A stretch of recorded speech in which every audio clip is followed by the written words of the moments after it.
Luc chapitre 11 au premier verset, les disciples de Jésus-Christ viennent le voir et demandent à leur maître, c'est-à-dire à Jésus, de leur enseigner à prier convenablement. Maître, disait-il, enseigne-nous à prier. Maître, enseigne-nous à prier. C'est ce que les disciples demandent à Jésus. Ils ne l'ont pas fait au hasard, ils ne l'ont pas fait pour rien. C'est parce qu'ils avaient mis du temps à observer le maître, à regarder le maître, à contempler le maître. Et certainement, ils ont su que, en fait, il y a une règle qu'il faut respecter. Il y a un canevas dans la prière qu'il faut respecter pour que l'exaucement s'en suive, ou du moins pour que ce soit fait en conformité avec ce que Dieu nous demande. Et c'est pourquoi aujourd'hui, beaucoup prient et n'ont pas d'exaucement à leur prière. Pourquoi? Parce que les règles de l'art n'ont pas été respectées. Si les disciples demandent à Jésus, Seigneur, enseigne-nous à prier, c'est parce que la prière requiert tout un enseignement. Ils ont dit, enseigne-nous à prier.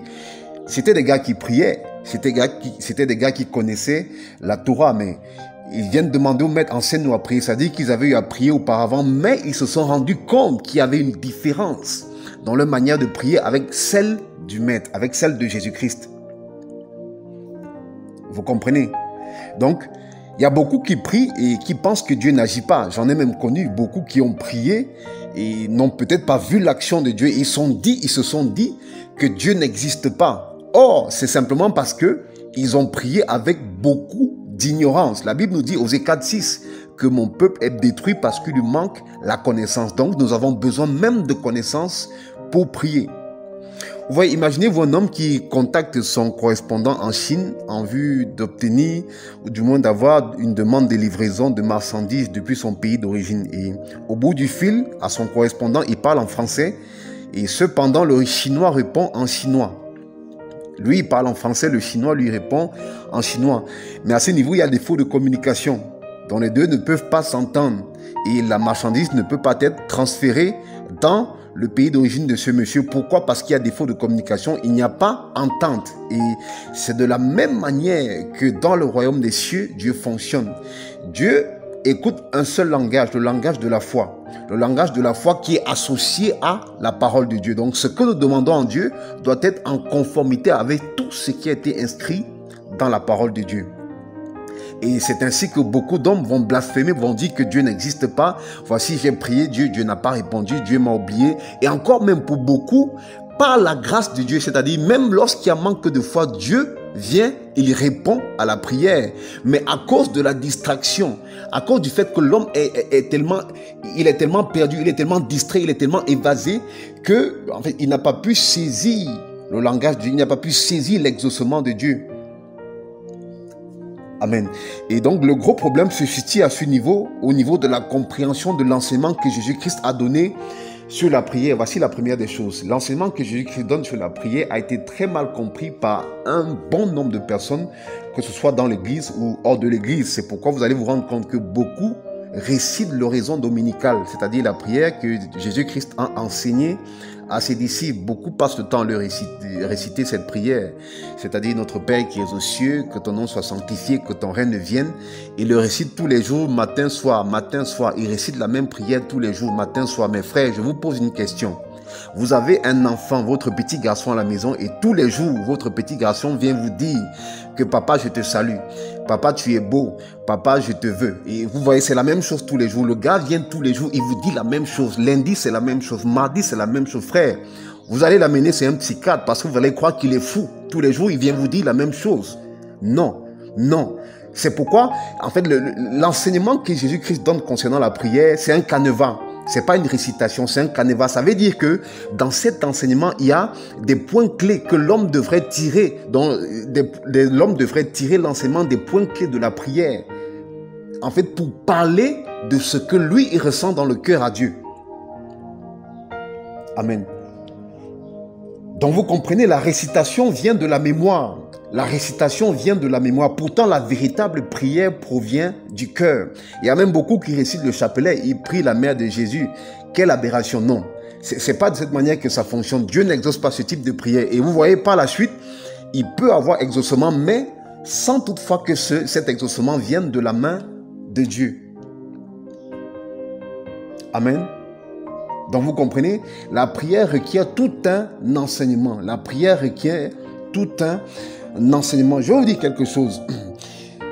Pour qu'une prière soit exaucée, soit entendue et exaucée par Dieu, il y a beaucoup d'éléments qui doivent entrer en facteur pour qu'il y ait exaucement. Il y a beaucoup d'éléments qui entrent en facteur. Le premier élément, c'est le destinataire. Le tout premier élément, c'est le destinataire. À qui la prière est-elle adressée? La prière doit être adressée à Dieu le Père. La prière doit être adressée à Dieu le Père. À Dieu le Père. La prière n'est pas adressée à la mère de Jésus, non. La prière n'est pas adressée à Bouddha, non. La prière n'est pas adressée à Mohamed, non. La prière n'est pas adressée à Krishna. La prière est adressée à Dieu le Père. Jean chapitre 16, verset 23. Tout ce que vous demanderez au Père en mon nom, il vous l'accordera. Tout ce que vous demanderez au Père, c'est-à-dire à Dieu. Donc lorsque je prie le Dieu qui a fait le ciel et la terre, le Dieu créateur, celui qui contrôle l'univers. Ça, c'est le premier élément. Le deuxième élément qui est nécessiteux autant pour moi, c'est la prédisposition du cœur. Donc lorsque je viens devant Dieu pour prier, il faudrait que le cœur soit prédisposé, il faudrait que le cœur soit pur. Je ne peux pas prier Dieu avec un cœur impur, c'est-à-dire dans mon cœur, il y a des animosités, il y a des haines, il y a des querelles dans mon cœur.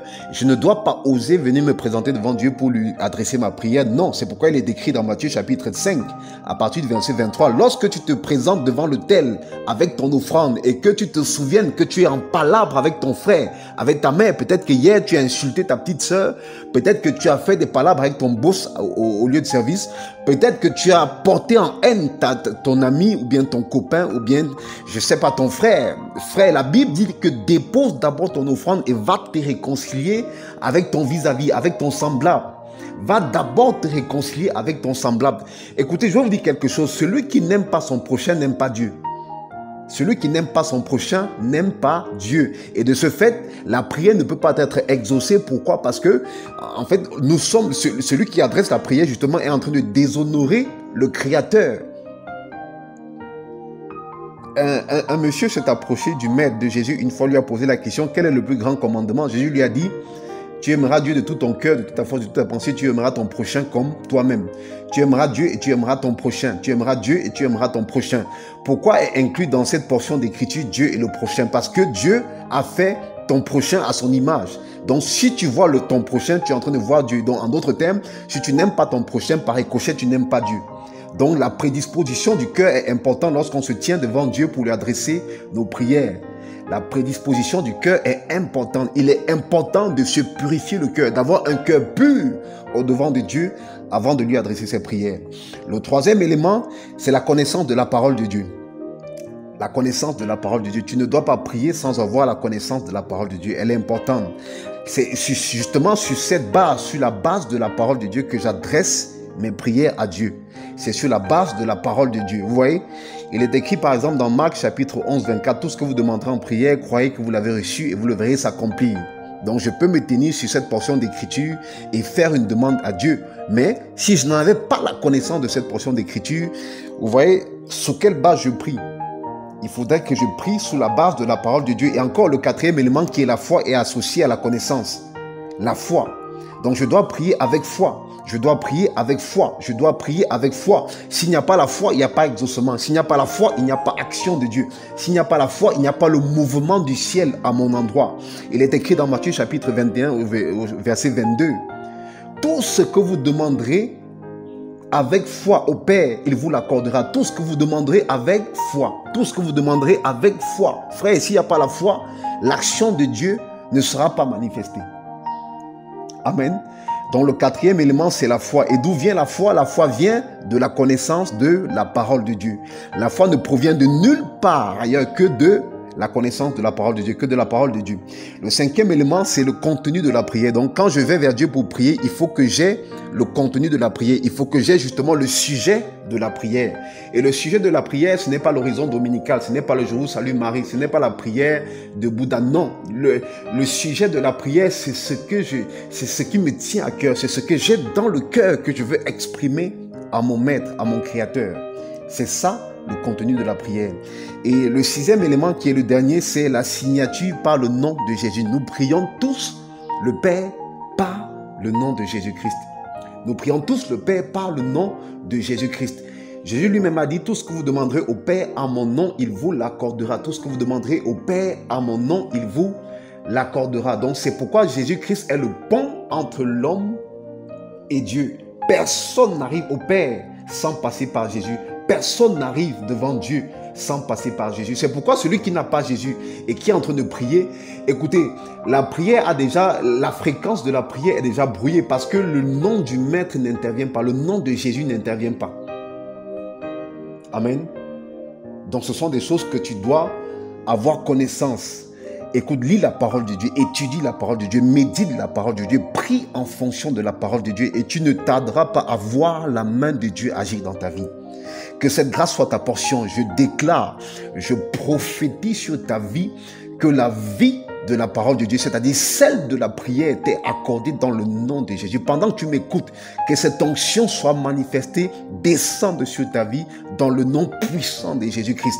Que tout ce qui était sur toi comme barrière, comme limitation, par cette onction de prière, par cette vie de prière, tout cela est brisé totalement dans le nom puissant de Jésus-Christ. Que Dieu te bénisse, que la grâce de Dieu soit sur ta vie, que la faveur de Dieu coule davantage sur toi. Shalom, shalom, shalom.